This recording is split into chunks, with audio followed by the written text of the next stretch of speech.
السلام علیکم ورحمۃ اللہ وبرکاتہ۔ دیکھیے یہ حضرت امام حسین رضی اللہ تعالیٰ عنہ کا خیمہ ہے۔ امام حسین میدان کربلا میں جب آئے تھے تو یہیں خیمہ لگا تھا اور آپ یہیں جلوہ بار ہوئے تھے۔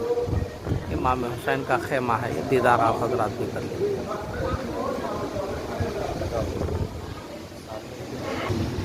اور یہ دیکھیے حضرت مولا علی کی بیٹی سیدہ زینب رضی اللہ تعالیٰ عنہ کا خیمہ ہے، جو امام حسین کے خیمہ سے بالکل متصل۔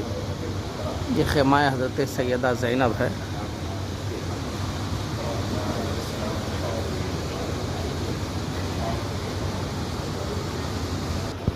اور یہ دیکھیے حضرت امام زین العابدین رضی اللہ تعالیٰ عنہ کا یہ خیمہ ہے، یہاں آپ جلوہ بار ہوئے تھے، آپ کا خیمہ یہاں لگا تھا۔